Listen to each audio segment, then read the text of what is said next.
Good evening, everybody. Recording in progress. Welcome to the Planning Commission meeting of March 25th, 2025. I hope you will join me for the Pledge of Allegiance.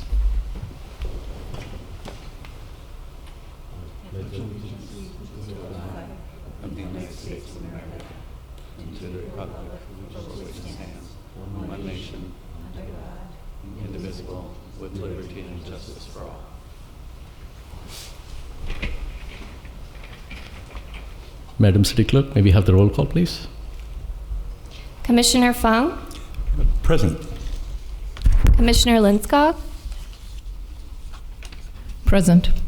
Commissioner Scharf? Present. Vice Chair Kasolcharan? Present. Chair Rao? Present. All present. Thank you, Madam City Chair. We have one item on the agenda. The first item on the agenda is our Planning Commission training. I want to welcome our guest speakers and see if staff would like to kick it off. Yes, thank you, Chair and members of the Planning Commission. Tonight we do have one item that is going to be a training that tries to cover about as much as you can in 2 hours. So it's going to start off, I think, more generally with the background on really how did urban planning come about, how did it evolve, the role of the Planning Commission, and then the latter half of the presentation will be a little more detailed on housing and in particular recent housing laws and how that has affected planning processes in California. So with that, since we've got about 2 hours tonight, we have a presentation to get underway. I will turn this over to David Early, who is one of the founders of PlaceWorks, and Barb Kotz will follow David. She's with Goldfarb and Lippman doing the housing portion. So I'll hand it over to David. Great. Thank you very much, Luke. Again, I'm David Early with PlaceWorks. I'm the founder of our Northern California office.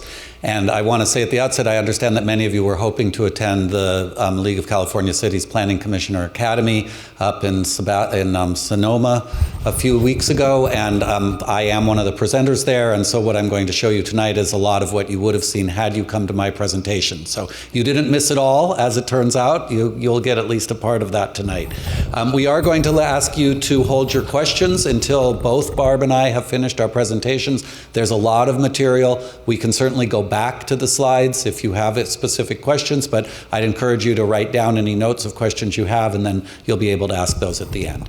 And Pew is going to put the slides up for me. There they are. So I'm going to ask her to advance them, and the first slide, we can do the next slide just to give you an overview of the presentation I'll be making tonight, if we can have the next slide.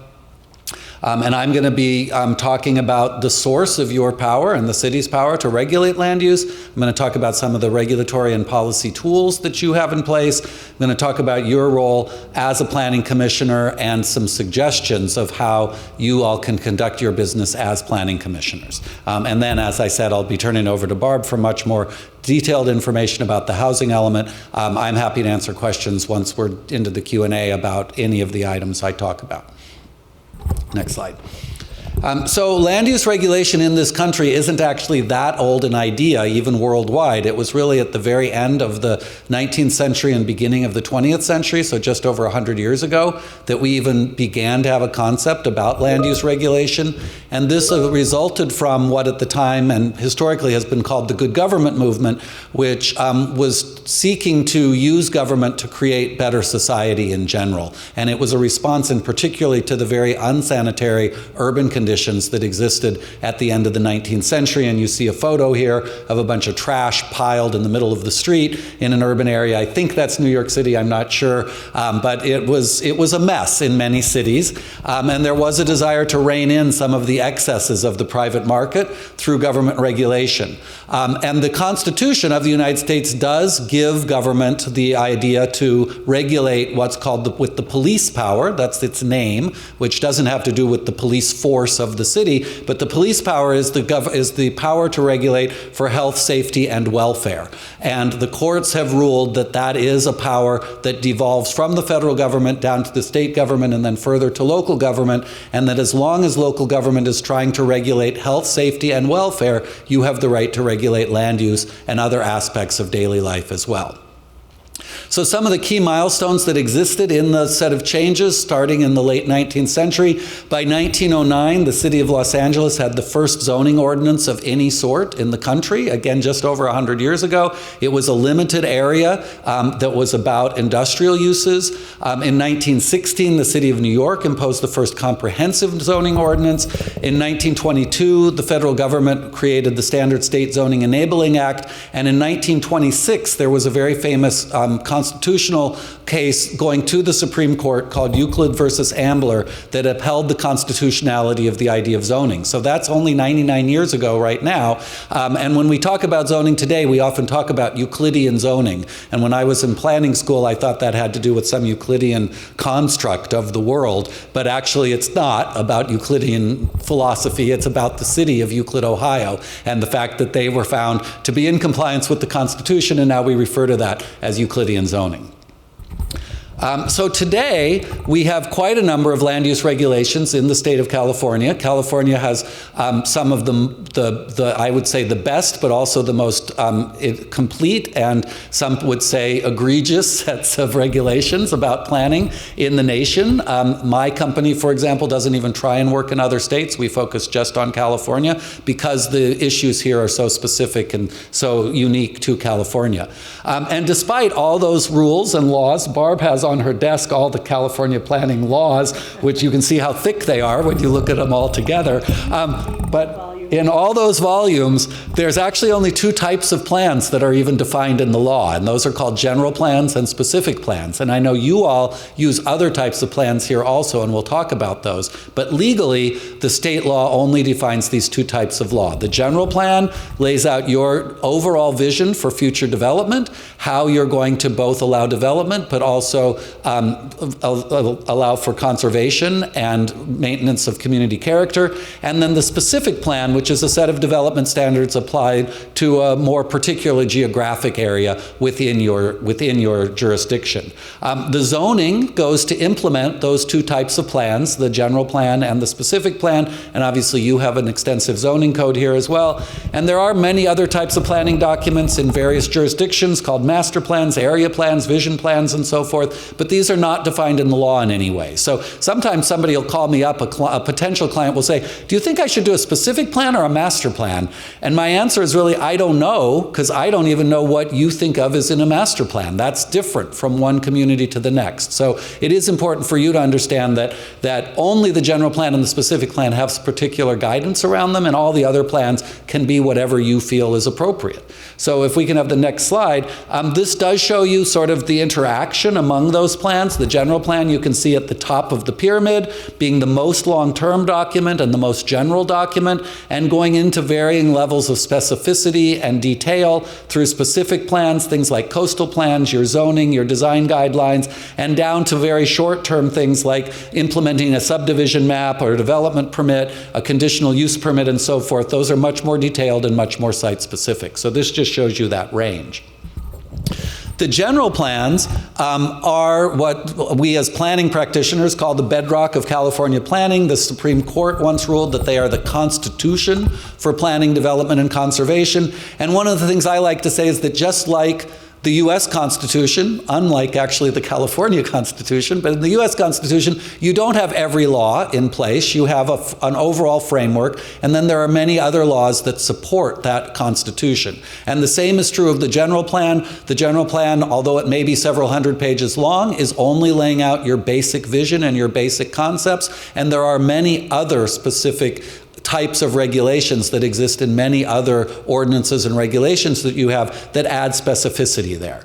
The general plan in that sense is providing an overall vision. It's a long-range vision, generally for 20 to 30 years. It should be the basis for your local land use decision and policies, and it does overall set the ground rules for planning, but again, it doesn't have every particular regulation in it. Many of those are found other places as well.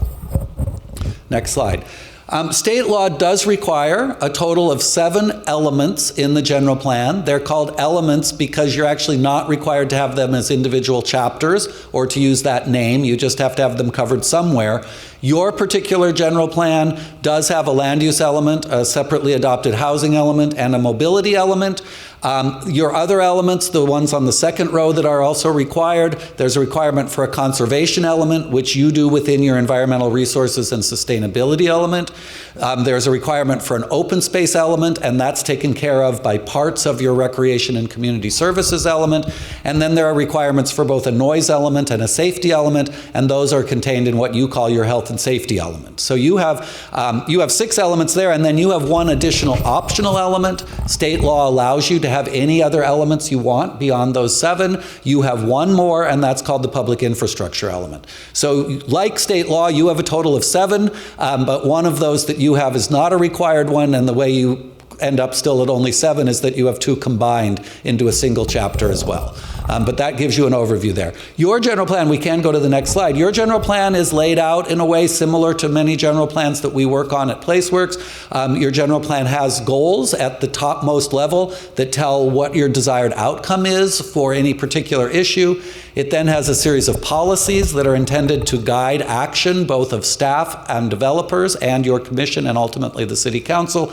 And it has a series of strategies in it, which are specific tasks. Some would call it, sometimes they're called programs, sometimes they're called actions. In your general plan, they're called strategies, but they do say specific tasks that will be undertaken by staff in order to implement the plan. And one of the things I like to say is that ideally they have a beginning and an end. That is, that you can tell when you've done this task because it's finished.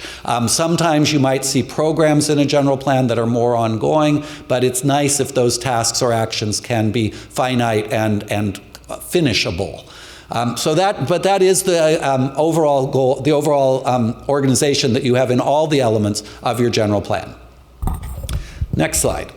I wanted just to show you a couple things. I'm sure many of you are very familiar with these out of your general plan. One of the things I love about your general plan is that you do have at the very outset, you have a community form diagram that talks about your overall vision for how development will occur and what places will change and what places will not change so much within the lifetime of this general plan. Setting that vision in a single diagram and with just a few words is really helpful for you and for others to understand what that general plan is about and where you're trying to head. And so this is that community form diagram out of the general plan. In the general plan itself, there's a lot of blue-gray boxes on the right side as well, which you may be familiar with, but I wanted just to zoom in on the diagram itself and congratulate you on having this very useful diagram within the general plan. The other thing, of course, that your general plan has is a land use map. This exists within the land use element, of course, and it sets the basic regulations of what types of development can occur within each of these colored areas. And I know you're quite familiar with this, but it does have the light buff color or yellow are the single-family residential neighborhoods, which are subject to very little change. And then in some of the reds and blues, we have the major corridors along Stevens Creek Boulevard, De Anza, and so forth. And those are the areas that other parts of the general plan foresee having more change within them. You also have a mobility element. This is another very important element of the general plan, and pretty much every general plan will have a circulation network map within it. This is the map from your general plan showing the major freeways and expressways, the boulevards, which are the arterial streets, avenues, both major and minor collectors, and then neighborhood connectors as well. And you can see these all laid out, and this is an important part of your general plan as well. Another third important element, of course, is your housing element. Barb's going to talk about that at length, which I'm very grateful for because it's an extremely technical issue, and you can probably tell from the way I'm talking I don't do well with technicalities, but I like to talk about the big picture.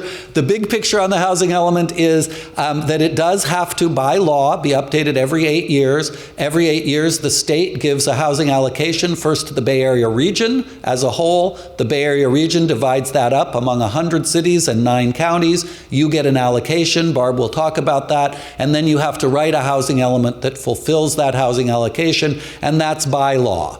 And also by law, unlike any other element in the general plan, it's up to the State Department of Housing and Community Development, known as HCD, to certify your housing element. That is to make a finding that you have in fact fulfilled all of housing element law. You are required by law to submit an annual progress report to the state on the implementation of your housing element. I know your staff does take care of that, but you do have to let the state know how you're moving forward in implementing that housing element. And again, you have to update it every 8 years to fulfill that new housing allocation. It does have a set of very specific required contents that you see listed here. You have to do an assessment of housing needs, which is essentially existing conditions for housing. You have to identify specific sites at appropriate densities for housing. You have to have policies to facilitate housing development, and you have to have actions to remove barriers to housing production. And you have done all that. You have a certified housing element. Not every city in the Bay Area even has that. The fact that you've gotten across that finish line is really an excellent thing that you've managed to accomplish. And you have now set yourselves up for success to maintain that certification and implement the projects that are in the housing element. There are a number of other planning documents that you have here. I mentioned already that legally the only thing that's really defined is a specific plan. You do have the Heart of the City specific plan, first adopted in 1995, and of course it has within it the corridors along Stevens Creek Boulevard, West Stevens Creek Boulevard, the Crossroads, Central Stevens Creek Boulevard, City Center, and East Stevens Creek Boulevard. Every one of those has a set of specific development regulations and guidance within that Heart of the City specific plan. You also, of course, have the documents for the North and South Valco planning areas. Those are called master plans, and one of them was not actually adopted, but staff still uses it on an advisory basis. You have 2 conceptual plans for De Anza Boulevard. Again, not specific plans, but somewhat old. It's set 1976 and 1985, but still on the books, setting conceptual guidance for the design of De Anza Boulevard. You have a Sunnyvale, South Sunnyvale, Saratoga conceptual zoning plan that's a little farther south, and then also, of course, a wireless facilities master plan for this placement and regulation of wireless components, and the Monte Vista design guidelines that go back all the way back to 1978, but are still in effect as well. So these are other planning documents, one a specific plan and other types of plans that you need to follow as well because they are adopted plans of the city. You do, of course, also have a zoning ordinance. The zoning ordinance is different from all these broader planning documents that I've been talking about in that it is the implementation document for development regulation and how development occurs. Zoning is the document that prescribes allowable uses and development standards, including things like building size, height, coverage, setbacks, requirements for landscaping, signs and billboards, parking, and all sorts of other performance standards that exist all through your zoning code for all sorts of things. The keeping of animals, political signs, all sorts of things are covered within your zoning ordinance. Now, most of the zoning that we see still in California and in your own zoning code here is this thing that's called Euclidean zoning or traditional zoning. It is really based on the idea of separating uses. And that was very important, particularly in that history of planning I talked about, where you had industrial uses right next to residences and people really living under very unhealthy conditions. What we've seen over time, of course, is that all these very invasive and insidious uses, slaughterhouses, tallow plants, steel mills, those are less and less frequently found in our city areas, and so it's not as important to separate uses as it used to be. So this notion of focusing on uses and focusing on the separation of uses does exist in traditional zoning, it does exist to some degree in your zoning code, and it is a part of Euclidean zoning. If we go on to the next slide, though, we can talk about what's now called form-based zoning, which is another attitude toward zoning that focuses on building design and mass, the building scale, its relationship to public spaces, and design of streets in the public realm. Particularly in your Heart of the City specific plan, you have a lot of form-based ideas for regulation to try and make sort of more of a place, more of a there that people can really enjoy being in. And these parts of a zoning code are typically much more lavishly illustrated. The traditional zoning code or Euclidean zoning is usually a set of words. You see here on the picture, you see diagrams of how a building might meet the street, how it might look in its lot, what the actual design is, and these are typical issues that you will see in form-based zoning instead. Next slide. So that's it on planning documents. Hopefully that was enough to at least whet your appetite, but I do want to move along and talk a little bit about the California Environmental Quality Act, or CEQA, as I think you all know it. CEQA is very important and I think often misunderstood in California. The most important thing to understand about CEQA is that it is a disclosing requirement. It is not an approval mechanism. It is only intended to inform decision makers and the public about the environmental effects of a project. You have to disclose those effects. You have to make a finding that you agree with those effects. And you must, if possible, identify ways to avoid environmental damage that would come from a project and prevent it when it is avoidable. But you don't have to either deny a project because it would have environmental effects, nor do you have to approve a project because it would be found to have only mitigable environmental effects. It really is a disclosure document, and then it's up to you to make a decision about approval or denial of a project. Next slide. Under CEQA, again, it's a common misperception that every project that's subject to CEQA would require an EIR, or Environmental Impact Report, which is the highest level of report that's ever done under CEQA. There was a period of time in the perhaps 1990s and 2000s when we saw a lot of environmental impact reports. We're seeing fewer and fewer of them because the CEQA system has become more and more cumbersome. The state has really tried to help jurisdictions to find ways to do fewer full environmental impact reports. So the first thing that one looks at in any CEQA project is the possibility of exemption. And CEQA allows for over 30 different types of exemptions that are available if a project meets one of many criteria found in state law. And some of them are very specific, like I believe there's an exemption for any Olympics that might be held in Southern California in the year 2028. So if you happen to have one of those, you could exempt it as well, but you're unlikely to have that happen. But there are others that are quite broad, and one that's important to understand, and I always say this number wrong, but 15138, I believe, is an exemption that says that if you have a general plan with an environmental impact report already in place, and you have a project that is consistent with that general plan, and there's nothing on the site that is, the word they use is peculiar to the site, then that project should be exempted under CEQA. And it should not need any further review. And in fact, there was a court case in San Diego that is published statewide, it's applicable statewide just in the last month or two, that said that you actually must use that exemption. It's not optional. It's not a thing where you can say, well, I'd still kind of like an EIR, so even though I could exempt you, I'm going to require an EIR. You actually can't do that. The courts have said that if an exemption is available, you must actually use it. So that first level is the exemption. Beyond that, if you can't exempt the project, you always have to do a thing called an initial study. And the initial study results in one of two things. And I see heads nodding. I think many of you are familiar with this.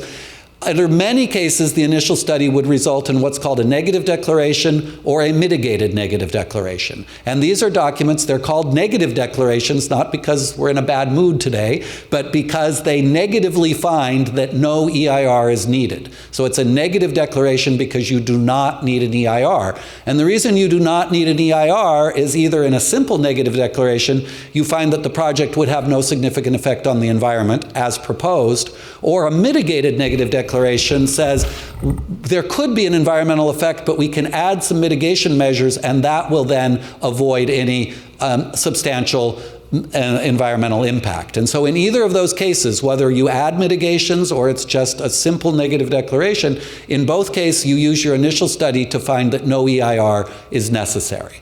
And it's only after you've exhausted exemptions and exhausted the initial study and the negative declaration that you find, oh, we do think that there's likely to be a significant and unavoidable effect on the environment. Because we think that, we're going to prepare an environmental impact report. And you can still prepare it only for those issues for which you think there could be a significant effect, or you can broaden that to be all potential effects. But many EIRs are actually focused, and they're called focused EIRs, on only those issues where the initial study found that there might be a significant effect on the environment. So those are all the different types of CEQA documents, and I think you can see from this that actually in today's world the EIR is not used all that frequently because of all the ways that we can move either through a negative declaration or even through an exemption.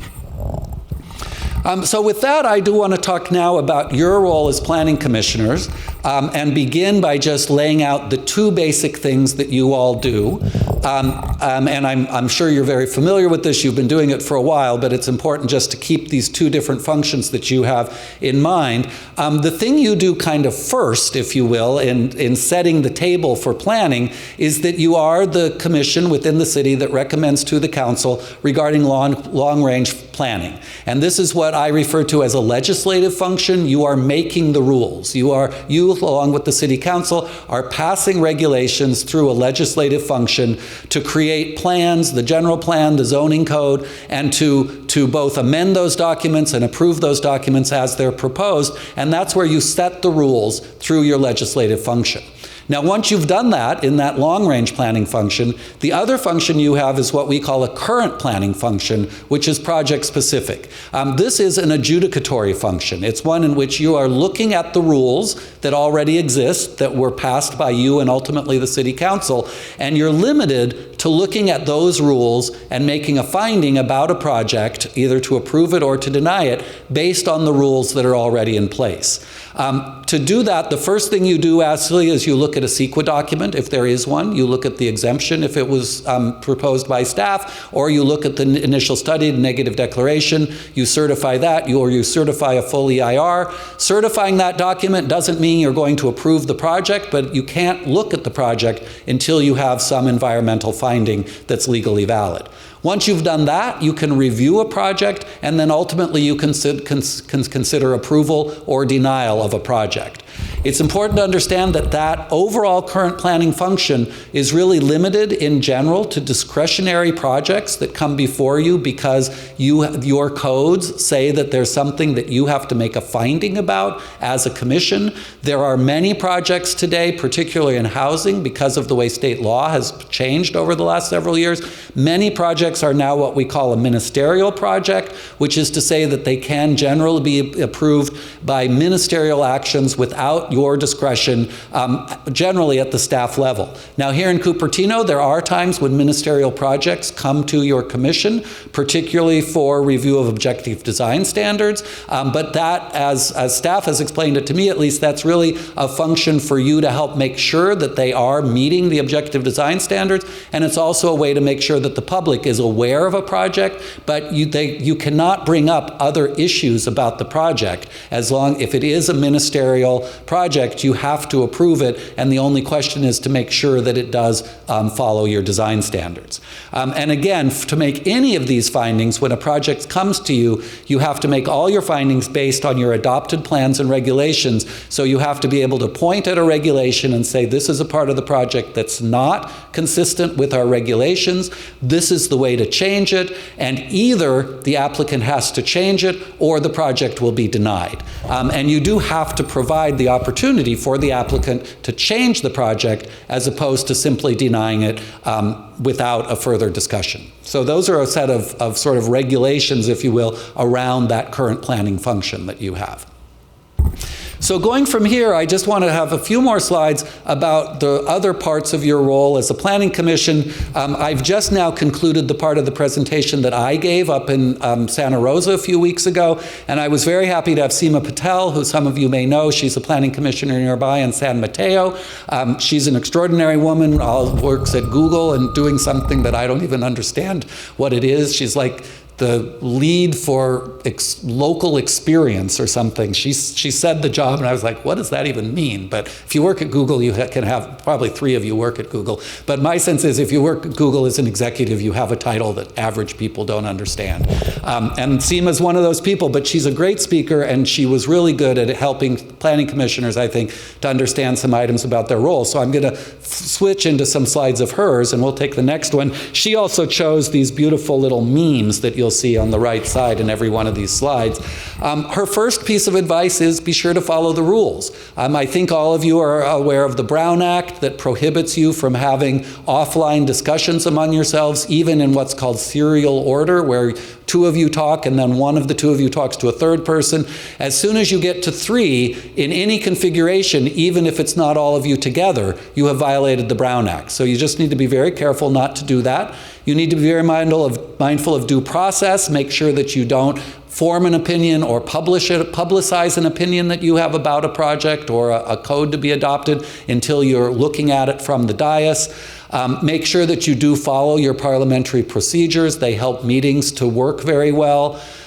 Take the trainings that the city staff offers you and file your required forms in a timely manner. The big picture here is state law is actually not optional. You do have to follow all the requirements of state law. State law does now have a number of requirements about particularly the review and approval of housing projects that many of us find somewhat objectionable, but they are in the law, and you have to follow the law. It's as simple as that. The next thing from Seema is to always be prepared, and it's a lot of work to be prepared as a planning commissioner. I want to acknowledge that. Your agenda and materials could be, in some cases, you get 1,000-page of documents about a single project. That's a lot of stuff to go through, but so reviewing the agenda and the materials is very important. Visiting the site makes sense. If there is a specific site, you should certainly go see it to understand it. If you'd like to do so, you can meet with the applicant and you can meet with residents and community groups. Most jurisdictions also require that those contacts be disclosed from the dais when they happen. So you would want to make sure you do that. And when doing all of that, again, don't forget about the Brown Act, don't forget about due process, but do be prepared. Triage the large packets you get. If you get 1,000 pages, particularly with 72 hours notice, which is what the law allows, even if it's a week, it's a lot to go through. You may not be able to get through every page, but you can learn about how to dissect these packets and go into the really important pieces. Hopefully every time in a huge packet like that, you have a staff report that gives you an overview that may still be 10 or 15 or 20 pages long, but is hopefully not 1,000 pages long. So you can start there. You can look at key findings of technical reports without necessarily getting into every sentence or every paragraph of the report. Every technical report should have a summary in it and should tell you its major findings, so you can look for that. Look at the design themselves, the drawings, to understand what this project might look at, and then do take into account public comment that have been submitted as well. But it's okay to think about this in a triage kind of way and make sure you're getting the biggest points all together. And then I want to mention just setting you and your staff up for success. As the nice lady from Schitt's Creek says here, we're all in this together, and you want to really have that point of view. If you do feel a need to ask clarifying questions about a project that you think might be complicated, it's great to give staff advance warning about that, to let them know that you're going to have these questions so that they can be prepared. Similarly, if you have concerns about the project, and especially if they're concerns, say, about the adequacy of the materials or additional materials that you hope might have been, that you wished would have been included, let staff know about that in advance so that they're not caught off guard from the podium when you're all here together. So letting folks know that, letting staff know that is really important. It's also very important to be mindful of the burden that requests might make. So it's easy for me, because I'm the principal at a firm, I'll often say, shouldn't we have done a noise study? Shouldn't we have done a traffic study? And staff will say to me, well, actually, no. My staff, they'll explain to me why not.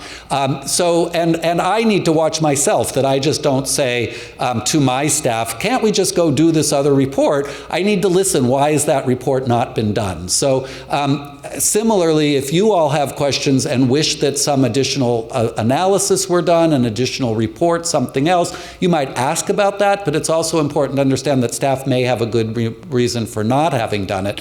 And then similarly, in the last item here is to direct any communication you have about those items through your liaison on staff, who in this case I believe is Pew, who's here tonight.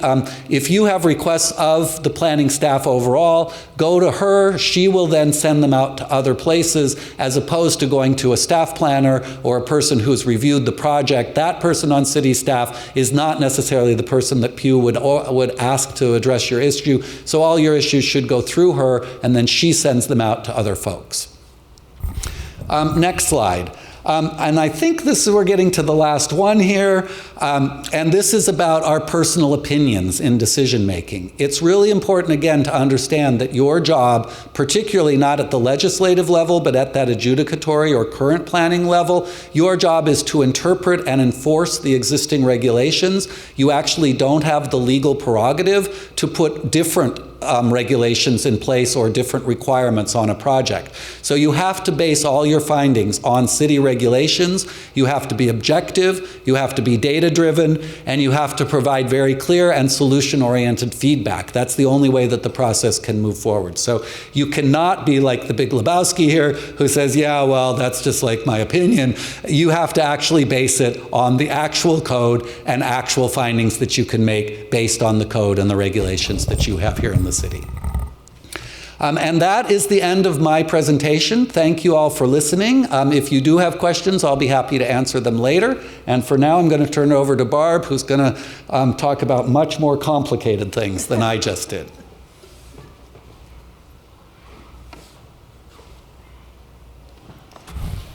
Next slide, yeah. Next slide, Pew.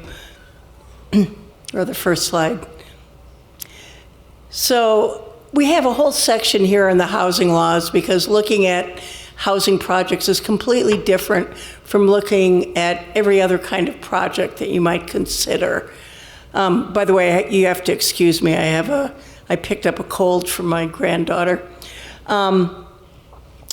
So if you're looking at offices, retail, whatever, as David said, if the project conforms with your ordinances and so forth, great. If it doesn't, you can make them change. It doesn't work that way with the housing laws. The state has really limited local control over housing. I'm going to explain some of the ways the state's passed a number of very complicated laws, and those really restrict what a commission and city council can do when they look at housing projects. So next slide. So I'm going to talk very briefly about state housing policy.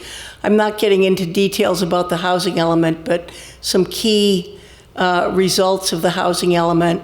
A few key laws that affect planning applications and process. Density bonuses, which essentially allow developers to do whatever they want with housing projects. The builder's remedy, the city has a couple of builder's remedy projects. I'll talk very briefly about these ministerial approvals, which generally have to be approved by the staff, and then talk a little bit about litigation, HCD, the Housing and Community Development Department, and how the courts have been looking at these laws recently. So the first area, just very briefly talking about state housing policy. And the state housing policy as it applies to cities is what I have highlighted in this provision of what's called the Housing Accountability Act.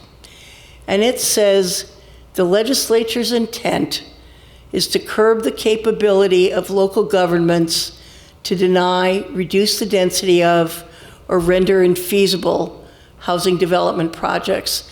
The state has passed something over 250 laws since 2017 to, quote, solve the housing crisis. And some of these laws have to do with providing more money for affordable housing, but the majority have to do with restricting local government. The laws have not been terribly effective, with the exception of accessory dwelling units. That's been a very successful law, but the housing constructed in this state has actually declined since 2017. Nonetheless, the legislature is determined to do more of these laws, and at a couple of webinars I attended about new state legislation, they're talking about introducing 200 new laws. Okay, I won't provide any more my views on this issue. Okay, next slide. So first of all, just talk a little bit about your housing element. Next slide. So, so cities have to update their housing elements now every 8 years. Initially, it was every 5 years. And so when people talk about the sixth cycle, it means this is the sixth time cities have had to modify their housing elements. So this goes back maybe 40 years. So the number of units, the RHNA, the Regional Housing Needs Allocation, assigned to every city was much higher in this cycle than in past cycles. So you see in the ABEG area, which Cupertino is in, it increased by 150%. In the Southern California area, it increased by 226%. Next slide. But Cupertino's RHNA was increased over 4 times. So the city had to find many more sites zoned, had to find many more sites to create the capacity for about 3,200 more units. And the city was required to increase the density on those sites. With a great deal of agony, it was finally approved by HCD on September 4th of last year. And it contains 48 programs with strict timelines for completion. And if the city doesn't complete those programs, HCD has the ability to withdraw its approval of the housing element, and the advocates can file suit if the city doesn't complete the programs. So there's a lot of pressure to do what's in the housing element, and it's quite lengthy. Next slide. So every site that had to be upzoned, we said that the sites had to be upzoned to create capacity for 3,200 units. And then what we call reused sites. Sorry, there should be another quote. So a reused site is a site that was mentioned in the last housing element but wasn't developed. So all of these are eligible for what's called by right approval if they're 20% affordable to lower income households and there's no subdivision proposed. Then there's no, then the projects are completely exempt from the California Environmental Quality Act. And the city can only require design review based on so-called objective standards. Next slide. So a few key laws that affect the application and the process. Next. So in 2019, the legislature passed SB 330, which was also called the Housing Crisis Act of 2019. And in that, they allowed something to be, developers to file what are called preliminary applications. Sometimes people call these SB 330 applications, which I don't like because I'm never sure what somebody's talking about, but an SB 330 was a huge bill. But anyway, what a preliminary application does is it freezes the city's development standards as of the date that all the required information was submitted. And there's a list of information in the government code about what has to be included in these preliminary applications. And basically, they're kind of an abbreviated planning application with quite minimal information. But to maintain the vesting or the freezing of the development standards, a real application for the project has to be filed within 180 days. And then the applicant, once the 180 days expires, the applicant has to complete the application within 90 days of receiving a letter from the city saying that the application is incomplete.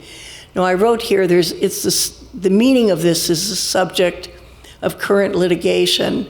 There was a trial court case in LA where the court held that somebody can keep, so long as they resubmit every 90 days, there's no real deadline on getting a complete application. And HCD has also taken that position. So that's, anyway, most attorneys had thought you got once the 180 days expired, you got one shot. But in any case. But a preliminary application doesn't take away the ability for the city to do review under CEQA, under the California Environmental Quality Act.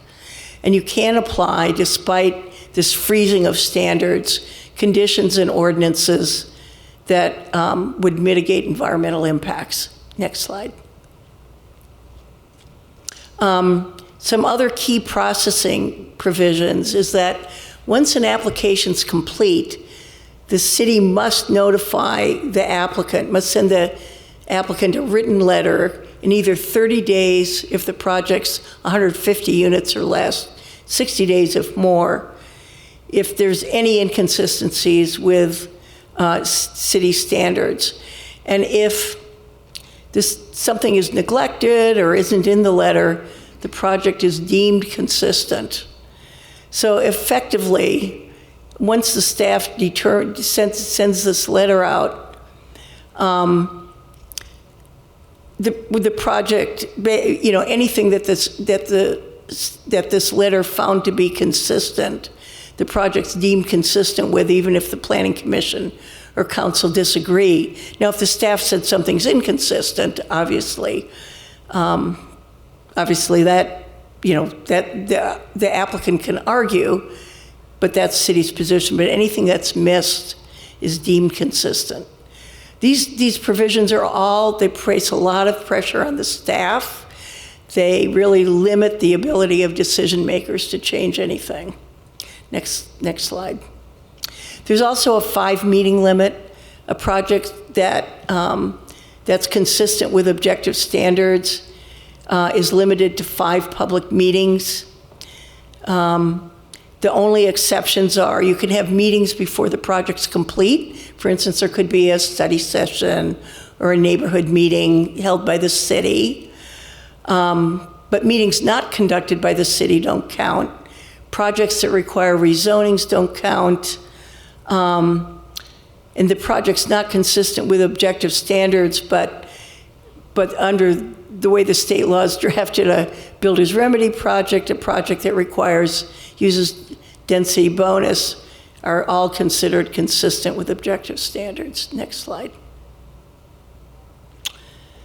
And then the Housing Accountability Act, which is probably the big statute, allows a denial of a project or a reduction in density only if it doesn't comply with objective standards or if it results in a specific adverse impact on public health and safety. And it's very difficult to make this specific adverse impact finding because, first of all, it has to be based on an objective, identified, written health and safety standard that existed at the time the preliminary application was filed.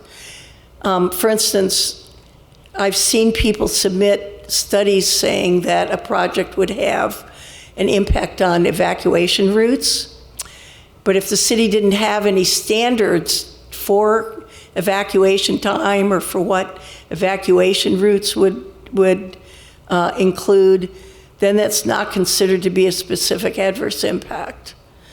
You need to have, the standard.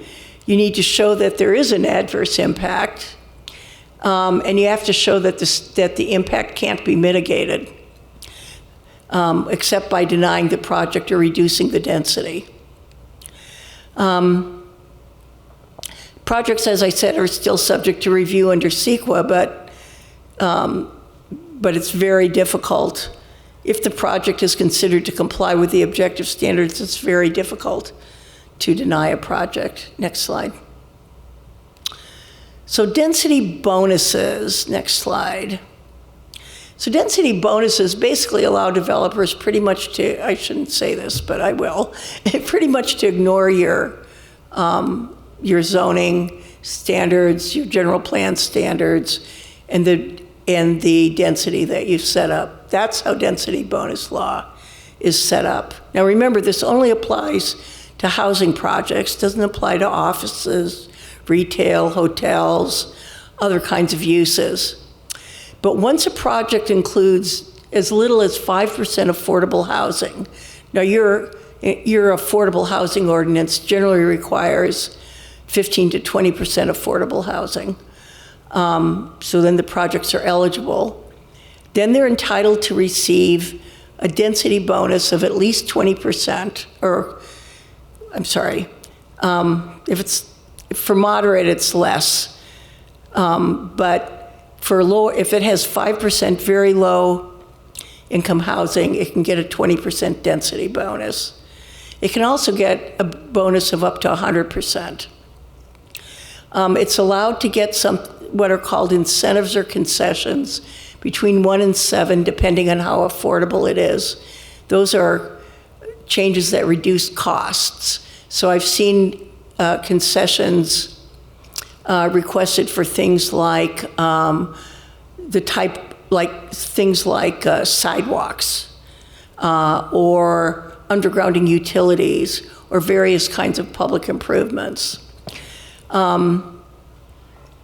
A developer is entitled to an unlimited number of waivers of development standards. Now, so that can be height, setbacks, open space, anything. You may have seen pictures of a project that at one point was proposed in San Francisco's Sunset District that showed a 59-story building in the middle of the sunset. That was proposed under density bonus law.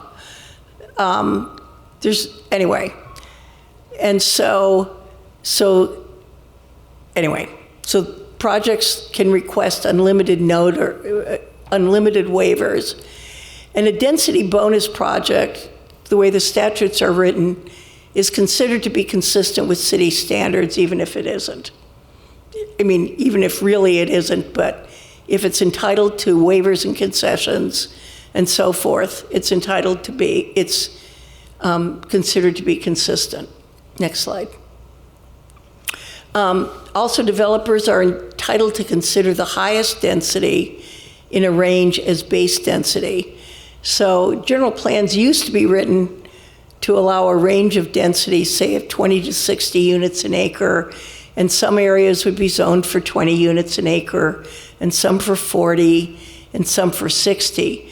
But as the density bonus statute is written, anybody within this 20 to 60 unit per acre area can claim a base density of 60 units an acre, even if their zoning is only 20 units an acre. And under the density bonus law, they can get a bonus as high as 100% and get 120 units an acre. Next slide. So waivers and concessions, I think I explained what those were. Waivers are modifications of standards. Concessions result in cost reductions. One thing you're not required to do is to waive development fees or dedication requirements. Next slide. But to deny either a waiver or concession is very difficult. So you can deny both of them if what's requested is contrary to state or federal law, or if it has a specific adverse impact, which is which I explained earlier. You can also deny a concession if the city has substantial evidence that it doesn't result in identifiable and actual cost reductions. And you can deny a waiver if it has an adverse impact on property on the California historic register. Next slide. I think I already mentioned that if the city requires affordable units, they qualify the project for a density bonus. And so since the city requires 15 to 20% lower or moderate income unit in projects, those projects are all eligible for density bonuses and all the other waivers, concessions, and so forth. Next slide. Oh, this was a project that received a density bonus. It's not as dramatic as the 59-story building, but basically the city's height limit was 3 stories. And instead, the city really was required to approve a 5-story building. Next slide. So the builder's remedy. So, I understand the city has 2 or perhaps 3 builder's remedy projects. So to qualify to be a builder's remedy project, the project has to have a certain amount of affordable housing. Before January 1st of this year, the project had to have 20% of the total units as affordable to lower income households. Now the legislature has very much reduced that. Now only 13% needs to be affordable to lower income households, less if you have deeper affordability. But also the 13% only applies to what's called the base density, the density before the density bonus. So let's say before that you had a 100-unit project that was entitled to a 20% density bonus. So you had 120 units, and the developer would have had to provide 24 affordable units to be eligible for a builder's remedy. Now only 13% of the base density, the base 100 units, need to be affordable, so that's only 13 units. Also, any project with 10 or fewer units on a site of less than an acre at a density of 10 units an acre or more is considered to be an affordable project. Next slide. So the builder's remedy comes out of these provisions. So I mentioned that to deny any project that conforms with all the objective standards, you have to make the specific adverse impact finding. And you have to make one of these 5 findings additionally to turn down an affordable project, project that has 13% affordable. So the findings are, one, is that the city has really constructed all the housing that it was required to do under the Regional Housing Needs Assessment, which very few cities in the state have ever done. The specific adverse impact, compliance with state or federal law, water or sewer inadequate, or the project's inconsistent with the zoning ordinance and the general plan land use designation. So let's think about a project maybe proposed on a site zoned for industry, right? So that would be inconsistent with the zoning ordinance and the general plan and land use designation. But you can only make that finding if your housing element's in substantial conformance with state law, and also if it's not on a site shown in the housing element for lower or moderate income housing, if it's consistent with the housing element density. So essentially, before the city got its housing element approved by HCD, the people who filed the builder's remedy argued that somebody could file a builder's remedy project on a site zoned industrial, say, a townhouse project, and the city would not be able to make this finding. And so that's what the builder's remedy is about. Next slide.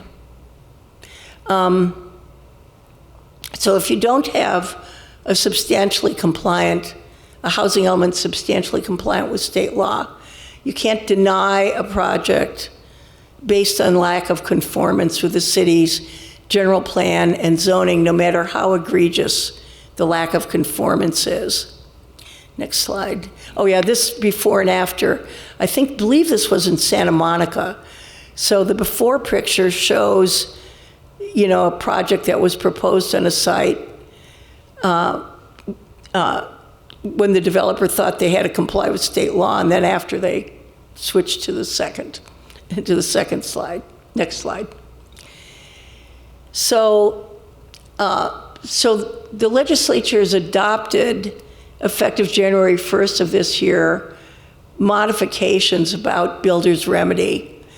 First of all, it sets up a base density, which essentially allows 80 units. The city's no longer subject to the builder's remedy, but the existing builder's remedy projects can choose to take advantage of this new law.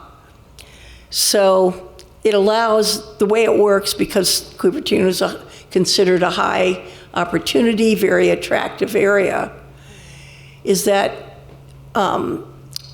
builder's remedy projects can have at least 80 units per acre on any site in the city. But the Cupertino projects actually don't exceed or aren't even close to that density.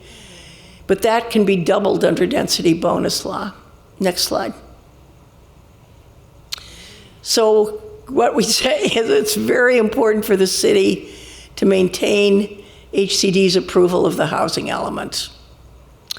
They can revoke their approval with no notice, although usually, as I'll get to later, they do give some notice of something they're unhappy with. But they did revoke Portola Valley's housing element with no notice, as I understand. I'm going to talk very briefly about these ministerial approvals. Next slide. So a discretionary approval, which you do, requires some judgment, deliberation, and decision-making, like David talked about. And ministerial, you exercise there's no exercising of personal judgment. The commission may never see some of these ministerial projects, which in some cases could be large. Many are small, like accessory dwelling units, but some big SB 35 projects like Valco. The city does have SB 35 provisions that do require public hearings, but let me get into it later. But what you can do is very, very limited at these public hearings. Next slide. So the major ministerial approvals, so SB 35 is a streamlined approval that could allow quite large projects, as you saw with Valco, to be approved at the staff level. And then accessory dwelling units, which is the big success. The number of dwelling units constructed in the state increased from 2,000 to 20,000. Those have to be ministerial. SB 9 allows 4 units on single-family lots. Those are ministerial. AB 2011 allows housing in commercial areas. There's a similar one for housing on religious sites. And then there's one that requires ministerial approval for subdivision maps for 10 units or less, meeting certain standards. Next slide. For an SB 35 project, though, in Cupertino, it has to include 50% lower income housing. So you're only likely to get that if you have a 100% affordable project. Next slide.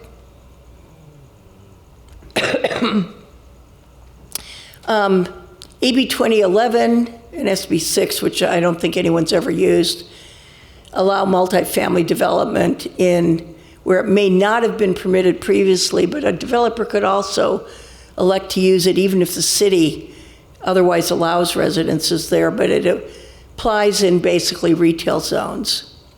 And both of these bills have very quick timelines for the city to act. Next slide. And, essentially here, the city may be required to accept and approve the plans with state law, even if they're inconsistent with the city's policies and even if the community hates them. Next slide. So I'm just going to go talk a little bit about how there's a lot of litigation on these housing bills. Next slide. So HCD has an housing accountability unit with at least 25 staff. Most of their time is spent responding to developer queries. If a developer doesn't like a city's interpretation, they typically run to HCD. They also have a, quote, proactive housing enforcement unit, which has just started looking at cities' housing elements and seeing if they've been implemented. They seem to get broader and broader authority every year. But typically what HCD will do is they'll send a city a letter of technical advice. Now, one of my clients thought, oh, well, okay, it's technical advice. Hey, I disagree with your technical advice. They're like, no, it means do what we say. So they usually start with a letter of technical advice, although, as I said in Portola Valley, they didn't. And then if you don't do what they said, they'll issue a notice of violation. They can also refer cities to the Attorney General, and the Attorney General has or had a 12-person strike force that can act independently and go after cities on its own, even if HCD hasn't targeted that city. There's also a lot of third-party litigants. One of them sued the city before its housing element was adopted, the California Housing Defense Fund. And they often, if a project's denied, they often will actually be the plaintiffs or join in the litigation. There's some statutes that allow them to do that. Next slide. I think the biggest concern about HCD's authority is that they can, quote, they can withdraw their approval of a housing element if an action or inaction is inconsistent with the housing element. So if you fail, if the city doesn't implement its programs, they can decertify you, or if you take an action that's contrary to what's in the housing element. And effective January 1st, housing elements are only consistent with state law if a court or HCD says so. Next slide.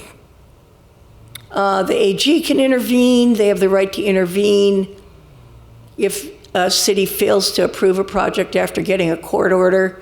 There can be a penalty. Berkeley was fined $2.4 million for not approving a project after receiving a court order.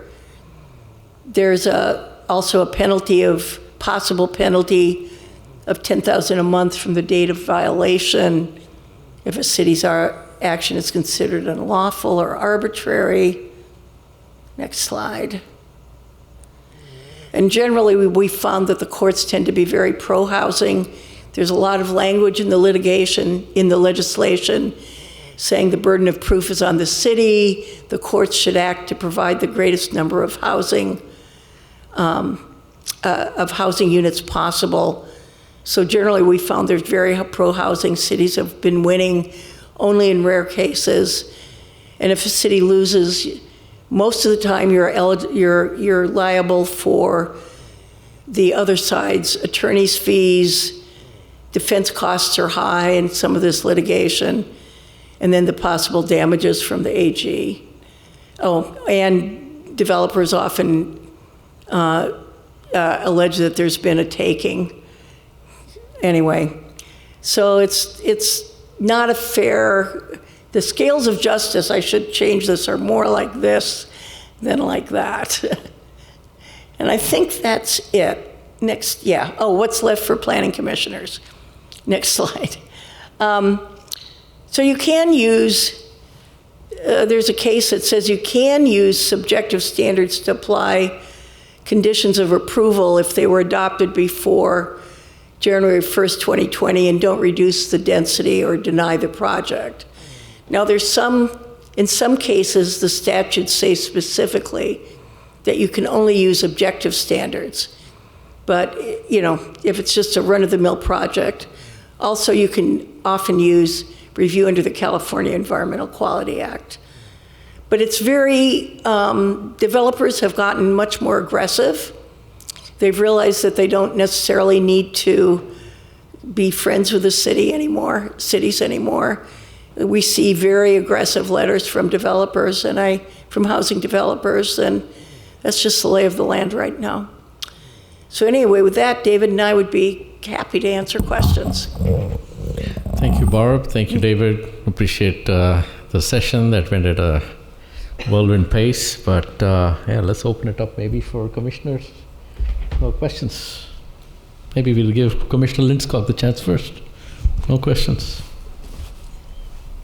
I've got lots of questions. So you said that SB 35 requires 50% affordability, right? Well, So how did Valco reduce it to 33%? they got a special bit of legislation that allowed them to reduce it to 20%. Oh, now it's 20. I thought it was 33. Okay. I think it's 20. I may misremember. Okay. Maybe. What do you? I believe that there is new legislation in that realm of the law, but it is lower. Yeah, Yeah, I know it's lower than 50. I didn't realize it went down to 20 now. I can I thought it went check, down actually. to 1/3. I think the actual project, though, that's the approved project is 1/3. Right. That's, yeah. Correct, but new legislation allows them to go lower, I believe. Yeah, the new legislation allows them to go lower. Also, the affordability only applies to the base density. Okay. That's the, So that's the big that's change. why Okay. that's why Valco's at 33% right now. Right. So But they can go weren't even there lower. some SB 35 projects that did do 50? And not here, but I thought Well, most some of other the ones. The studies I've seen on SB 35 say that most of the projects are 100% affordable projects, Okay. partly because there's a prevailing wage requirement. Right. Yeah. Okay. And you mentioned about you have to give the applicant a chance to correct something that you don't like.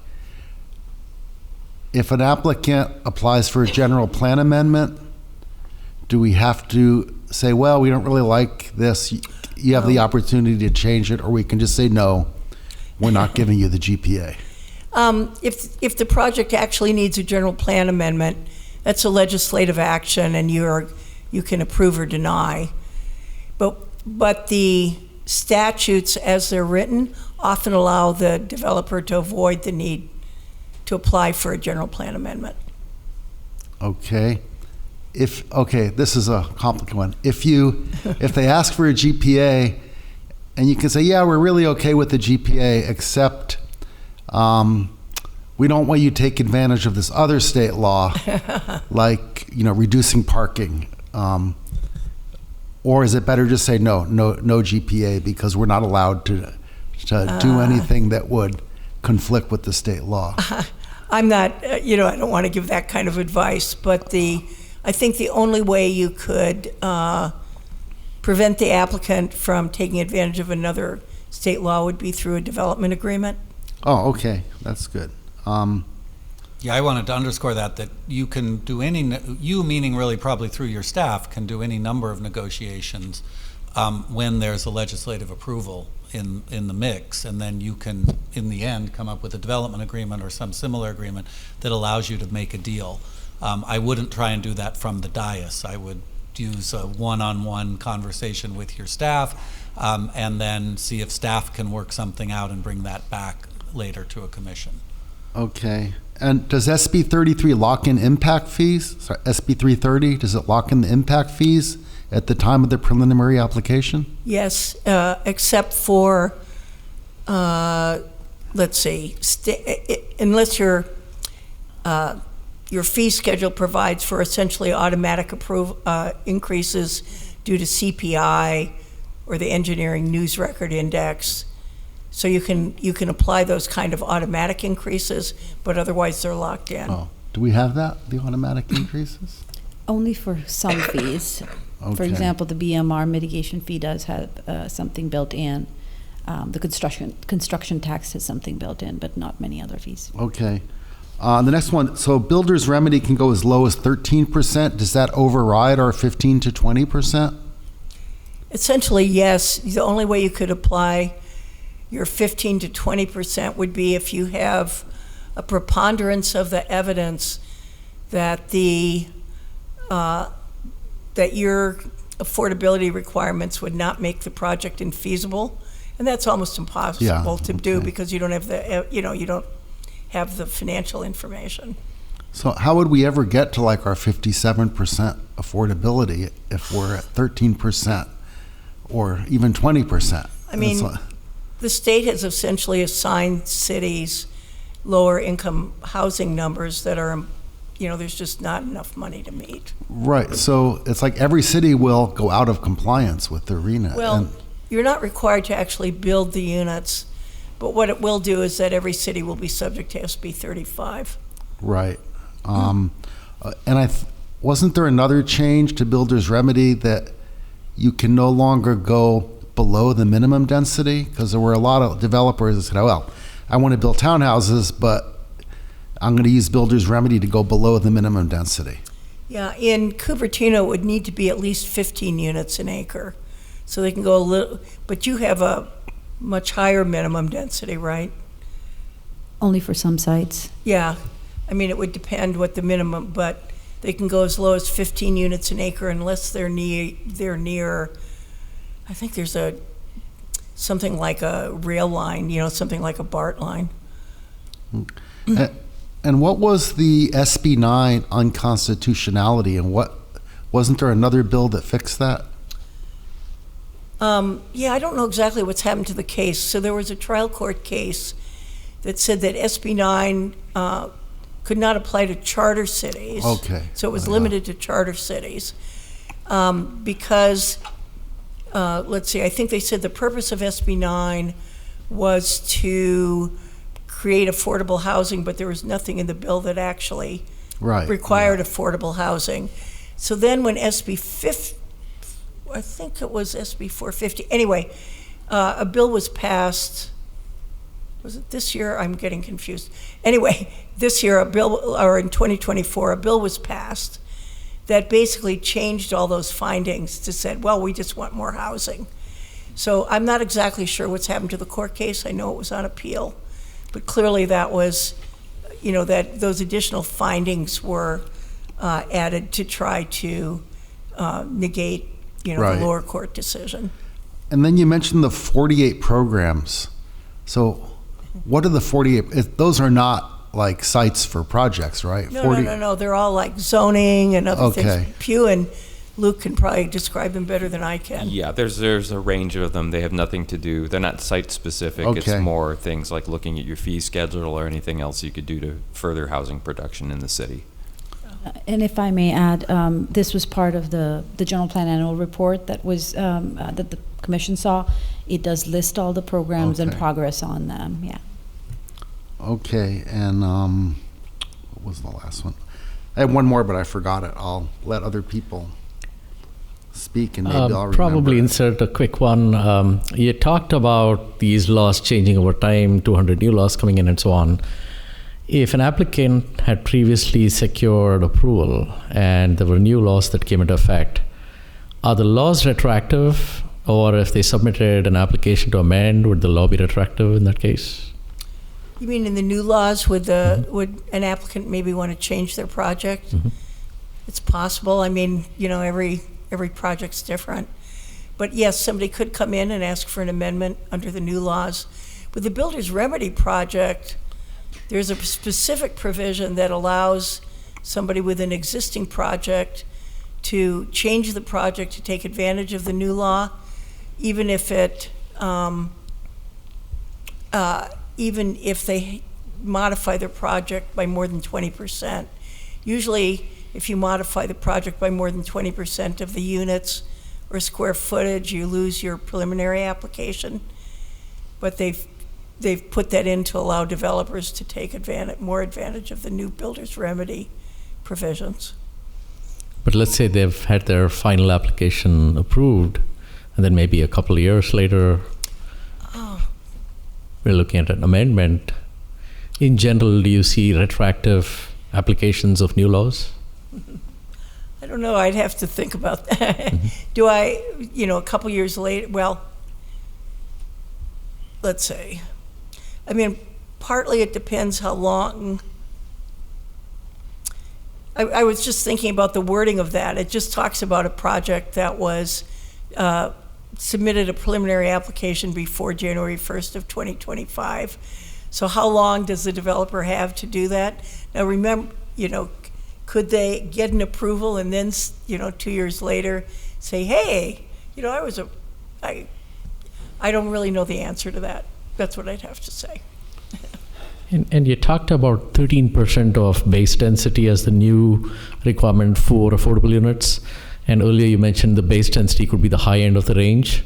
So when we say 13%, and let's say the range for maybe 30 to 60 units, is that 13% of 60 then? Is that what the city could use? Yes. Okay. Because so long as the density is less than the 60 units per acre, it's all base density, yeah. So the city could choose to apply the high end of the range Right. and then require 13% for Well, the affordable units. If the project is only proposing 40 units an acre, only 13% of the actually proposed projects, I mean, proposed number of units could be required, yeah. Other questions, Commissioner? Oh, what was the SB 330 90-day litigation? Is that a city that's suing because the developer is using like 90 days No, that over and was over again, or There what? was a couple of cases in LA where developers were suing the city. But yes, they were, the developer said that they had the right. Yes. Oh, to keep propose. doing 90, 90, Right. 90, Yes, 90. yes, Okay. And the yes. court agreed with them, with the Right. developer. Wow, okay. Yeah.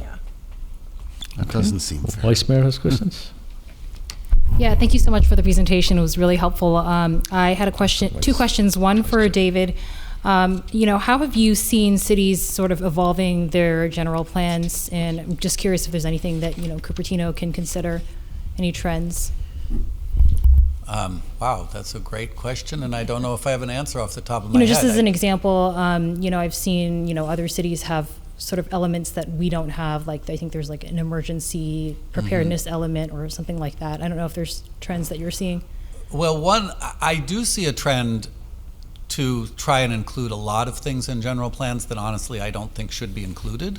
So this may be the opposite of an answer that you were kind of moving towards, but I do think there's a preponderance in many cities, not to name names, but I will. I worked on the City of Davis general plan 25, 30 years ago, and they had created a series of citizen committees to write the plan, and every committee decided it should have its own element. And the City of Davis ended up with 21 elements in its general plan, and what happens then is that they become internally inconsistent with each other. It's very difficult to track them all. If you make an amendment to the general plan, then you didn't remember that there was another part of your general plan that also addressed this issue. So I would argue to have fewer elements and actually to not, as one of my colleagues says, don't think of the general plan as a kitchen sink that you're just throwing everything into. I do think the general plan should be limited to the issues that are required by state law. In my own opinion, actually, probably there's more issues required by state law than really should be covered, but obviously you have to do those. But I wouldn't add more. Unless you have, there are cities like, I've worked on the City of Calistoga general plan. Calistoga has geothermal resources that are unique in the state. They have a geothermal element. That makes sense to me. But just saying, golf is really important to us, so we're going to have a golf element, which does exist somewhere in the state, I would not personally do that. I don't think that was an answer to your original question, but It's helpful. I think the other thing, to your question in terms of proactively what cities might do, I do think that we are in a period of time when, at least within California, concepts of sustainability, livability, walkability, and even housing provision are becoming more and more accepted. And many cities are trying to work proactively to undertake those things, environmental justice being another one of them. And it doesn't necessarily require a new element, but it does require that when a general plan is updated or when an amendment is considered, that you look at those issues. Are you making a more livable city? Are you making a more walkable city? Are you thinking about disadvantaged aspects of the community who might be affected, and really bringing all those issues into the discourse about the overall planning policy in the city. Got it. Thank you. And I did have a question for Barbara as well. You mentioned that there's the 5 meeting limit for projects, and I was curious, what are the typical or like recommended meeting instances or types that you usually would see if a city goes through 5 for a project? I mean, sorry. The typical, meetings are a meeting or 2 at the Planning Commission, and then either the project goes automatically to the City Council or possibly there's an appeal. Now, the Planning Commission needs to be very sure that there's a meeting, if there's going to be the Planning Commission should never go beyond meeting number 4, right? Because you need to allow an appeal to the council for meeting number 5. I'm not aware if other commissions in the city typically review projects. No, it's typically Planning Commission where your development and land use. There could be some instances with the Housing Commission on affordability, but primarily here our approval process is administrative hearings, Planning Commission, and City Council. I mean, where I've seen the problem, there's some cities that had numerous commissions, like there might be a historic commission and a housing commission or whatever, and then, at that point, then some of those had to be cut out. But I think typically where there's a planning commission and a city council, you could think about it as 3 meetings for the commission, 2 for the council, something like that. Where I've seen cities get in trouble, though, is if a meeting has to be continued, or if the developer asks to have the meeting continued. In that case, you want to have the developer waive, make some kind of formal waiver that the meeting that they asked to have continued will not count as one of the 5. That's where I've seen the issues come up. Thank you. Yeah. Okay, any other questions? Yeah, this would be a good time, Chair, to see whether there's any member of the public interested in Very commenting. good. We have members of the council, we have the vice mayor attending, we have other members of the public. Anyone have questions? Feel free to step up to the podium. No questions? Are there any online?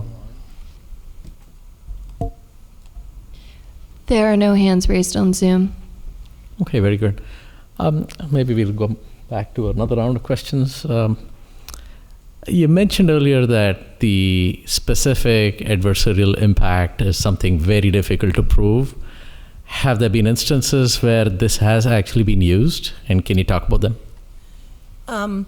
Well, I've found about 3 trial court decisions in LA County where, cities had tried to make the finding and none of them stood up. I think in 2 of the 3 there was no standard that they were relying on.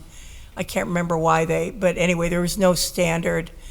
The courts also criticized them because they didn't look at whether it was possible to mitigate the issue. In the third case, this was rather interesting. It was a issue about conformance with the fire code, and the court actually disagreed with the fire chief about whether the project actually was inconsistent with the fire code. So it tells you that you really need to have, your facts in order. You need to make sure you've got an objective standard. You've got to make sure that you can show what impact it has on health or safety. And then you have to be able to say, well, and there was no way to mitigate it. I mean, in order to deny the project, because you could, let's say somebody requested a waiver or a concession for this standard. So you might be able to turn down the waiver or concession, but then the way to mitigate the impact is to require that the standard be met, right? So it's hard to find, it's very difficult to find a standard. I mean, somebody once asked me to think of one, something about septic tank standards, that, Could be one. or water standards for a well. Anyway, those would be examples I could think of. And you also mentioned the fire codes, and that's probably a good lead into, with all the recent, fire-related, highly visible incidents that we've had. Do you see fire regulations as still being applicable with some of these projects in terms of builder's remedy, for example? Yeah, the fire, and I think with the fire, with some of the fire standards, I think, you might be, yes, those might be one where you could make a specific adverse impact, but possibly not to deny the project, Then the issue is just, you have to conform with that standard. Now, if conforming with the standard effectively denies the project, then I think, you could say there's no real feasible way to do it. But I think any time a city is thinking about doing that, they really need to look very carefully and make sure that they've got the evidence that's required. And then I guess another question, in Cupertino at least, we have R3 zoning with different density ranges that might, be 10 to 20, 20 to 35 and so on. Is a change in that density range from, say, 20 to 35 down to 10 to 20 considered a downzoning? Yeah, that's considered downzoning, and you're not allowed to downzone below what existed on January 1st, 2018. Well, except that you could downzone one Right, place yes, and make that's it up true. elsewhere. Yeah, you have to do this at the same meeting. Downzone somewhere and then upzone somewhere else. Yeah, and I just wanted to add, in Cupertino, our density is all in the general plan, which a lot of cities have density in zoning and general plan as well. But here, like, R3 doesn't specify a density range, so you'd have to look at the land use diagram. And so back to the point you just made, you have to downzone as long as you can downzone, as long as you can upzone elsewhere. Have you seen a precedent where that has been done? Yeah, I've seen cities do that somewhat. We've just done it on the general plan in Hollister. I mean, there are all sorts of other things. That general plan has been adopted and rescinded a couple of times already, but the basic draft does have quite a number of downzonings in the parts of the city, but an overall upzoning of several thousand units of capacity. So Right. that was perfectly legal to do.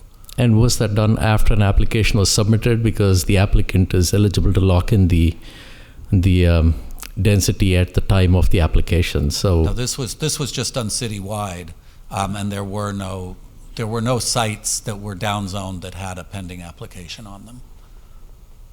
And I've used the word zoning. We're always saying zoning. It was actually general plan designation, so that wasn't the zoning, but it was a diminution of allowed development under the general plan.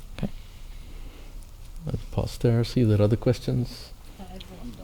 Sure. A follow-up question on that. So did that impact their housing element then when they did that? No, actually, part of the general plan project was to try and identify adequate sites for the housing element, and we were able to do that.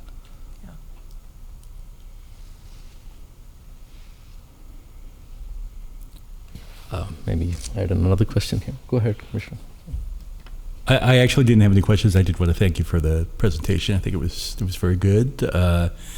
The amount of new laws was actually less than I expected, so that part's very interesting. But it's actually great to have the refresher of the interpretation, the quick interpretation of the changes that were made. Thank you.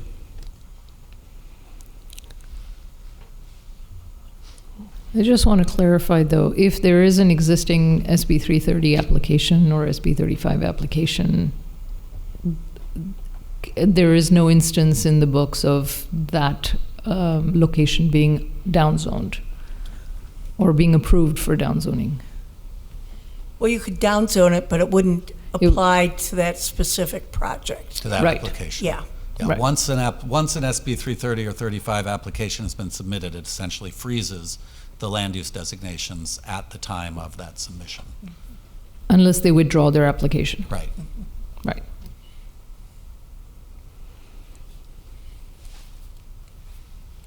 Probably throw in another question.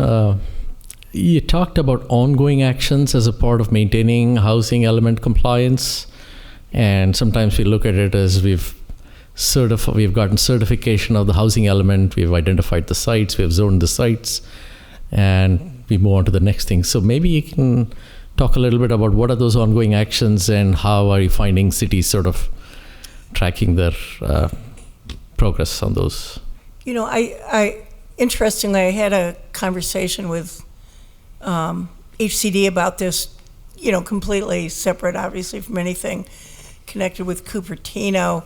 They indicated that they are primarily interested in activities where there was a specific timeline. For instance, I'll amend the ADU ordinance by December 2024 or something like that.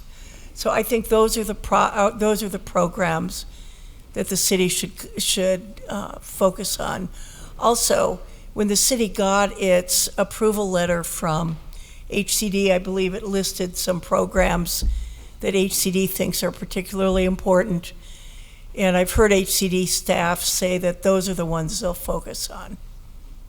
Another example would be that, and I'm not saying this would or has happened in Cupertino, but if you have 40, 50 sites identified in your housing element and those start developing either without housing on them or at lower densities than were anticipated, your overall supply of housing sites can dip below that threshold to meet the RHNA, and then technically you are out of compliance. So if somebody notices that, then you could receive a non-compliance letter. The way to guard against that is you have to be tracking as development occurs and make sure if it's not meeting what you thought was going to happen on that particular site, you actually really immediately should look for other sites that you can designate to add those back in. Excellent. And then maybe a quick question on overlay zones. Have you seen any cities use the concept of overlay zones to try and achieve protection of maybe an environmental corridor or maybe a retail corridor or maybe even trying to preserve existing Class C affordable housing that is in danger of gentrification? So any examples of overlay zones? I mean, there's lots of examples of overlay zones. I suspect David could probably give more than I can. But I'm not aware of any adopted for that, for that particular purpose. The states, for instance, if there's an overlay zone on a retail area to try to protect it from AB 2011, there's some provisions, but you have to have a specific plan that was adopted before a certain date. So in each case, if you're intending to preserve certain uses and so forth, you'd need to look at what the intention is and see if it can be accomplished the way those statutes are written. And is the specific plan then considered an objective standard, or is that a discretionary standard? You have to look within each of the plans to see which standards are objective. So a specific plan could contain objective standards, but the kind of policies that people still are putting in general plans, like encourage projects to conform to the character of the neighborhood, that kind of thing, those just, for housing projects, now you can use those still for offices, retail, whatever, but for housing projects, they become kind of meaningless. So if you're thinking about standards that apply to housing, I think you'd want them all to be objective if you're doing a new plan. And maybe as a follow-up to that, are you seeing progress on objective standards across cities? Any comments you might have on objective standards? A lot of cities are adopting objective standards. I think the frustration, though, is developers requesting waivers from those. And then we, of course, are working on yours to augment the objective design standards, so we're going to do the best we can. There is a lot of emerging concern in the field about both that the standards are getting more and more complex and difficult to interpret and use, and at the same time that they're, in other cases, that they're they're not really having an outcome that anybody was hoping for in terms of actually maintaining quality of development or of neighborhoods. So I think it is possible that there will be some changes to thinking about objective design standards, but my guess would be it'll be 5 or 10 years from now. I think that the system has to sort of play itself out and continue to be implemented, and at some point you may see a desire at the state level to change these rules a little, but I think for now we're going to continue with objective design standards. And really the question that will face you as a commission, your council, and other cities is to what is your balance? Like, you know, the city of Santa Barbara, as an example, I think many of us know that they, for many, many years, have had essentially objective design standards that forced the creation of this Santa Barbara mission style, the white stucco exteriors and all. A city like that is very happy to have objective design standards as a tool. They know how to use them, and they want to regulate things a lot. If you're not that city, and you are a city with more sort of generic architecture within it, then it becomes quite difficult to figure out what is the objective thing that I'm going to require that still allows for the wide breadth of architectural design that exists in my city. And that's going to face you. It faces lots of other cities, and there's no right answer. It's just that the more specific you get with those objective design standards, the more you're legislating a very particular outcome, which you may actually not want to have legislated. You may want to create more flexibility. Are there particular elements of the general plan that require to be objective? I mean, for example, the mobility element, just picking on one for hypothetical sake. Objective design standard, just to be clear about this, it's a term of art that applies very specifically to the standards by which you assess a current planning project. And it's particularly only used right now in regard to housing projects, because that's where the state law talks about them. So you can make objective design standards for non-residential projects, but your non-residential projects can, if it's a discretionary project, a non-residential project can be evaluated still with some subjectivity, where you can say, as a commission, you can say, I just don't feel like this new shopping building really fits with that, with the corridor, and I'd like to see some changes. And you can probably do that if it's a non-residential project and get some change made. You cannot do that with a housing project on that same site unless you have objective design standards. But those standards would almost never be actually in a general plan. Those standards would be either in your zoning or more likely in a separate standalone document that is the document of objective design standards, either citywide or for a particular area that you're going to apply to specific projects, probably only your residential projects. Okay, and I guess that's a good point in that the ODS is sort of seen as an overlay document. It's not sort of going in and modifying the existing general plans to kind of retrofit those. Exactly, right. Okay. And on those same lines, if there is an ODS in place, does that then mean that approvals are ministerial and therefore we have no reason to be meeting as a commission and having these hearings? Because it's really going to depend on the project. I mean, there are very few housing projects anymore that actually have a discretionary approval with them. It could be a general plan amendment, it could be a rezoning, but unless you have those things, I'm sure there are some exceptions, but mostly housing projects today are going to be ministerially considered. You know, despite what the law said, I mean, I do see, you know, public hearings. Well, first of all, there's a lot of projects are still subject to the California Environmental Quality Act. Secondly, you often see developers perhaps willing to make some changes to avoid public opposition, and because it's not only the city denying the project, but the public can also sue them. Even if the public is unsuccessful, it can slow the project down by years. So I think there's a big push to expand the CEQA exemptions, so that may go away. Yeah, it's just, but I do, as I said, the developers are less willing to compromise than they used to be. But depending on who the developer is, they may be willing to make some changes.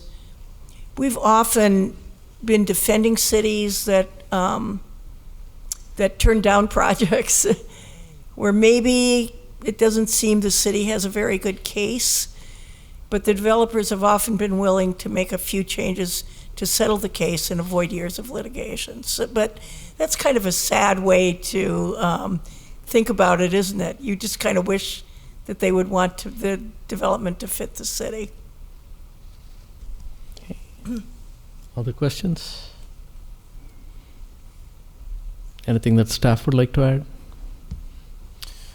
No, I'd just also like to thank David and Barb for giving the presentation. I thought it was very helpful, very thorough, and kind of gave the commissioners a chance to attend a conference they weren't actually able to attend. Yeah, I'd like to. I also made a presentation, so you pretty much heard mine. Yeah, I'd like to echo Luke on that. Thank you very much for a great presentation and staying patient with all our questions. And thank you to staff for making this happen. I think it's not something we do every year, and so appreciate your going out of the way to make that happen. Were we required to have oral communications in a special meeting? Coming up next. Oh, it is. It's on Okay. the agenda. I see. Okay. Okay, so if there's no further questions, I think we are done with this item. We want to thank you for your time today. And Madam City Clerk, how many cards did we have for public comments? We have 5 speaker cards. Since we have a group, they can either each speak for 3 minutes or one person can be nominated to speak for 10. I see. And would the group like to do 5? Do we have 5 comments or do we have 1 comment? We have 5. So we're going to have 5 individual comments? Or one? We're going to have 1. Chair, it appears that they're indicating that they will only have 1 comment. Okay, great. And do we have any comments on the remote? I do not see any hands raised on Zoom. Okay, wonderful. Would commissioners like to keep going or take a break? Okay, very good. All right, so the next item on the agenda then is oral communications. This portion of the meeting is reserved for persons wishing to address the commission on any matter within the jurisdiction of the commission and not on the agenda. Speakers are limited to 3 minutes. In most cases, state law prohibits the commission from making any decisions with respect to a matter not on the agenda. Madam City Clerk, if we can have the first speaker. The first speaker that I have is Pamela Hershey. Welcome, Pamela.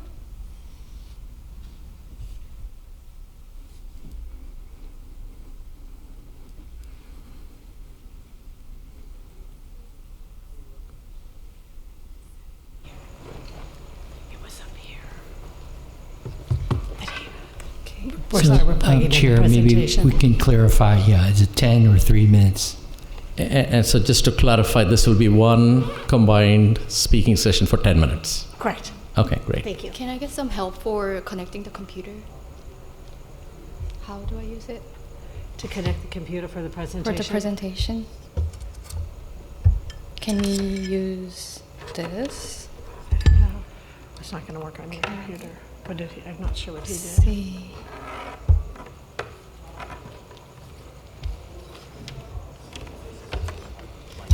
We don't know. Okay, I think I can use this. That, I believe, is it. Looks like this. Yeah. Thank you. Okay. Go through. Does not appear. Let me see.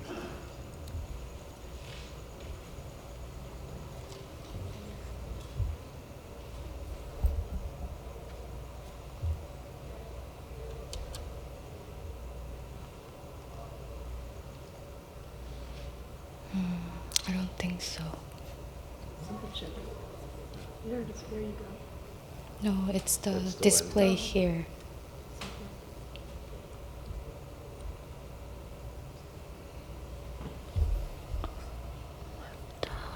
Is this a... Did it seem to call him?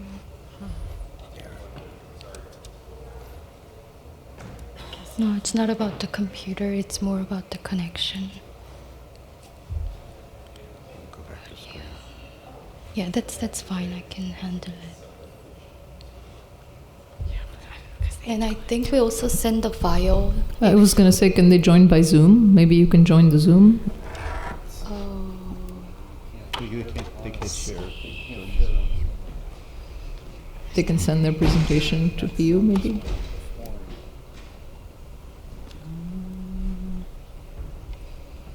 Yeah, I've never actually set this one up either. Is this HDMI? Do you have an HDMI? Yes, I connected. This is the HDMI? Uh-huh. Yeah, from here. Okay. Yeah, but I was wondering, let's see. It seems like that one, but Nope. it's not working. Is the video team available to help with this technical issue? Lindsay, can you communicate with them? The video team says there's an adapter on the white table that we can use. White table. Oh, okay. Okay. Oh, there we go. That one. Thank you, video team.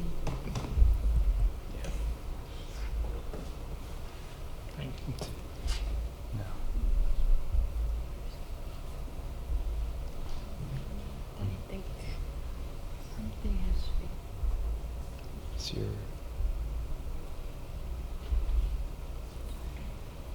There you go. Yep. You got it. Thank you. Thank Yep. you. Thank you. Thank you, Pio. I'll probably have to sit Thank you, Luke. Is this on? Is this on? No.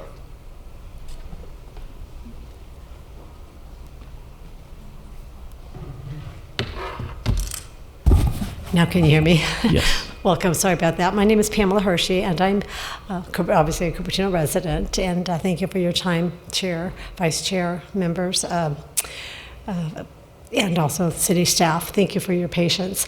I'm here representing the North Portal neighborhood, which I've lived in for many years, and speaking on our petition for preserving the sound wall.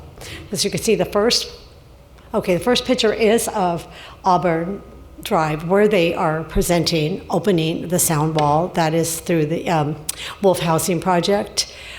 This is the actual picture of the end of the street.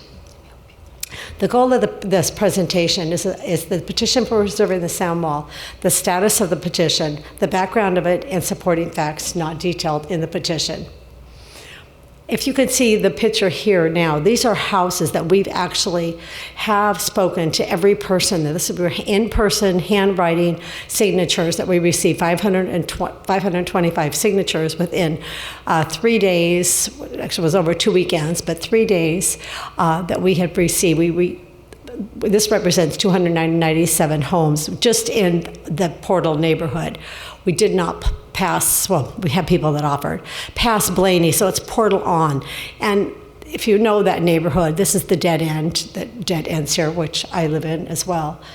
You had to be 18 years old or older. Some of the kids wanted to sign the petition. We told them they couldn't. It was very cute of them.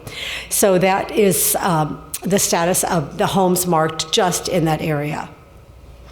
The sound wall was built in the start of the development of Valco Mall in 1974, mandated by the development agreement, separating the North Portal residential district from the commercial district.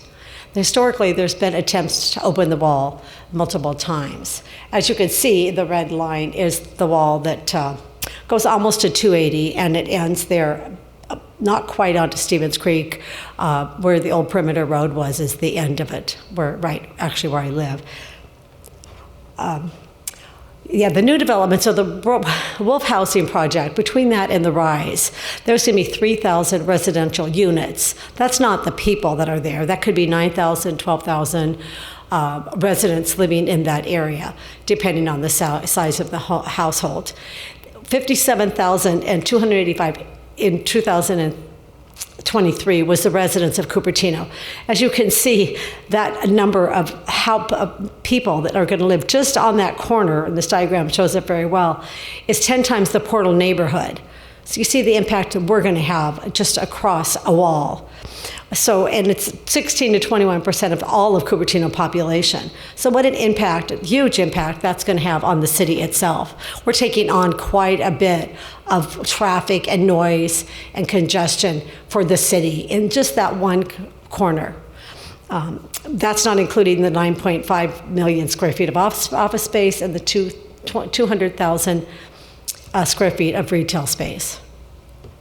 Well, thanks. We're not opposing the project. We just want to everyone, the council members and city council and Eden Housing to understand the impact that it's going to have on the neighborhood. So with opening the wall in any of the streets there, will even be more of an impact on us without even just dealing with that corner every day. It's a massive scale. Let's see, due to the massive scale of the combined projects, maintaining the sound wall serves as a basic safeguard against significant changes, character, safety, and livability in the North Portal neighborhood. As you know, it's going to increase cut through traffic, whether by vehicles, pedestrians, bikes. It's not just the people. It's going to be bikes, cars, everything included. I think so.